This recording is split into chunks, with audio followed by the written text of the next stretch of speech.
மயிலாடுதுறை மாவட்டம் சீர்காழியில் தமிழக ஆசிரியர் கூட்டணியின் சார்பாக ஐம்பெரும் விழா நடைபெற்றது.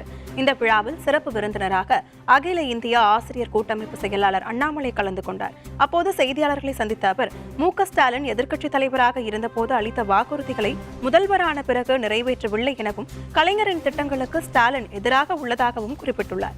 மேலும் 50 தொகுதிகளின் முடிவை அரசு ஆசிரியர்களின் குடும்பத்தினர் நிர்ணயிப்பார்கள் எனவும் எச்சரிக்கை விடுத்துள்ளார். இருக்கக்கூடிய ஸ்டாலின் அவர்கள் எதிர்க்கட்சி தலைவராக இருந்த போது அவர் அளித்த வாக்குறுதிகள் 4 ஆண்டு நிறைவேற்றும் கூட இதுவரையில் ஒன்று கூட நிறைவேற்றப்படவில்லை என்பதை திட்டவட்டமாக நாம் மட்டுமல்ல, தமிழ்நாட்டிலே பணியாற்றி கொண்டிருக்கிற ஒவ்வொரு ஆசிரியரும், அரசு ஊழியரும், ஓய்வூதியதாரரும், தொழிற்சங்கத்தைச் சேர்ந்தவர்களும் கிட்டத்தட்ட 21 லட்சம் பேர் அவர்களுடைய எதிர்ப்புணர்வினை தொடர்ச்சியாக நாங்கள் தெரியப்படுத்திக் கொண்டிருக்கிறோம். முன்னாள் முதலமைச்சர் தலைவர் கலைஞர் அவர்கள் காலத்திலே கொண்டு வந்த திட்டங்களுக்கு பூரா எதிர்ப்பா இருக்காரு. பல உதாரணங்களை எங்களால் சொல்ல முடியும். காரணம், இவர் எதிர்ப்பா இல்லை, அதிகாரிகள் சொல்வதை அப்படியே கேட்கிறார். இவர் 50 தொகுதியினுடைய தலையெழுத்தினை நிச்சயமாக ஆசிரியர்கள், அரசு ஊழியர்களுடைய குடும்பங்கள், 1.5 கோடி வாக்காளர்கள் நிர்ணயிப்பார்கள்.